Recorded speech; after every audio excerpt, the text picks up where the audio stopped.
Oh, hello. I didn't see you there. I'm Scott Fox, lifelong insurance nerd.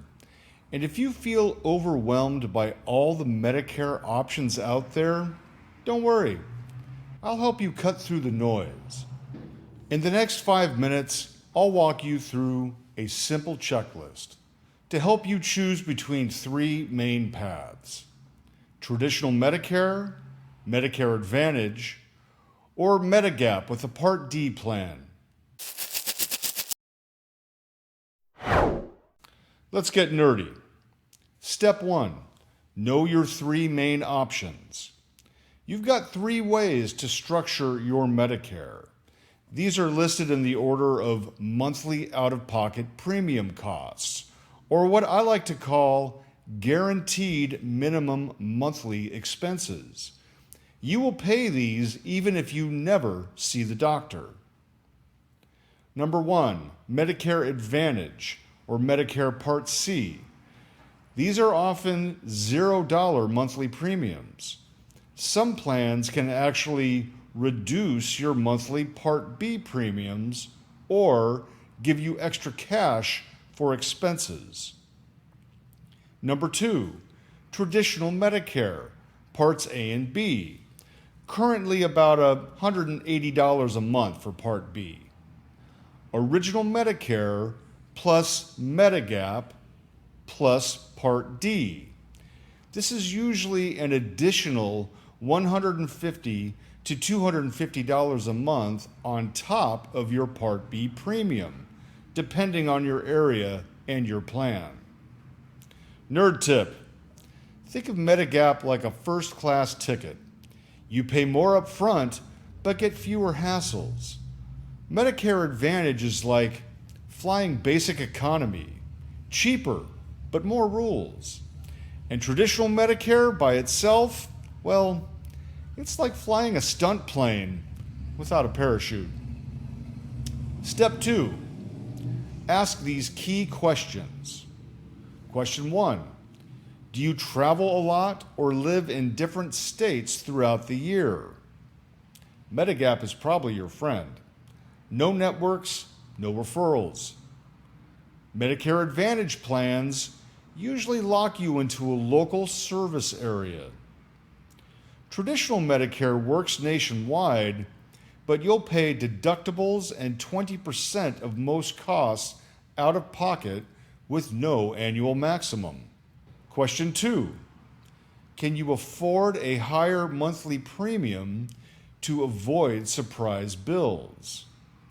Medigap has higher premiums but predictable costs. If you have a Part G, after you pay your $240 deductible, everything is covered. You're good.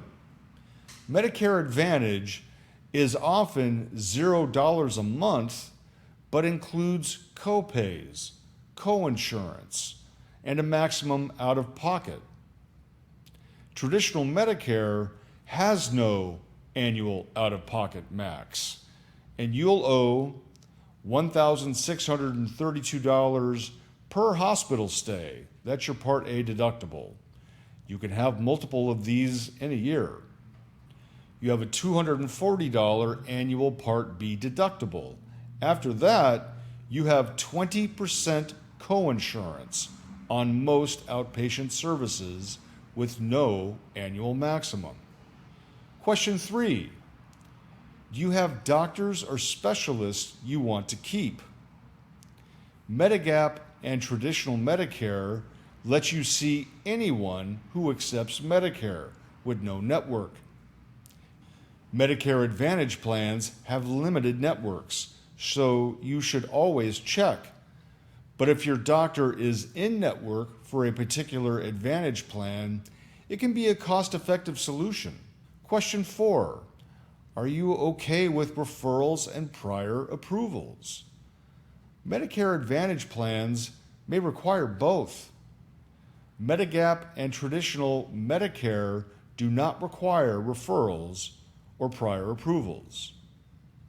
Step 3, weigh the pros and cons. If you choose to go the Medigap plus Part D route, you will have no networks, predictable out-of-pocket costs, and nationwide access. You will also have higher monthly premiums, and you must buy a separate drug plan. Traditional Medicare with no Medigap plan gives you no network restrictions and standard monthly premiums, currently about $180 a month for your Part B, and that's it. But you do have your Part A deductible, currently $1,632 per benefit period. This can happen multiple times per year. You have a Part B annual deductible of $240 a year. Then you have 20% coinsurance after those deductibles, with no cap on your out-of-pocket costs. You also have no drug coverage unless you add Part D. If you choose to go the Medicare Advantage route, you have potentially 0 to very low monthly premiums. You have all-in-one coverage, hospital, doctor, plus drugs, and maybe some extras. Many Medicare Advantage plans include dental, vision, hearing, gym memberships, cash for groceries, or even rebates on your Part B premiums. The cons, however, you have limited networks. You have copays and coinsurance up to your annual out-of-pocket max. These can add up. You also may need referrals or plan approvals before you can go to the doctor. Step 4, consider your health and your budget. If you can afford the premium, visit doctors often, hate surprise bills, and want the flexibility to see any doctor you want without referrals or pre-authorizations, Medigap might be your safest bet. If Medicare supplement premiums are out of your budget, or you're relatively healthy and just want to keep your monthly costs low and don't mind dealing with typical HMO red tape, Medicare Advantage could work well for you. If you're okay with a bit more risk and don't want to deal with any of the plan rules, traditional Medicare might be fine, but you need to keep in mind the exposure. 20% of a big number is, well, a big number. So which one will be the least amount of money out of your pocket? Well, to know that for sure, you'd need a crystal ball. And if you had a crystal ball, well, you probably wouldn't need insurance. Nerd tip: you can only enroll in a Medigap plan without medical questions during your one-time open enrollment, or in some states, during a birthday rule window. So you owe it to yourself to at least take a look at Medigap plans while you are in your initial enrollment period. So here's some final thoughts. There really is no one-size-fits-all answer. You just have to decide which plan sounds right for you. But now you've got the right questions to help make a decision that fits your life, not your neighbor's. Need help choosing? Book a free call with me. No sales pitch, just a conversation weighing the pros and cons. Links down in the description.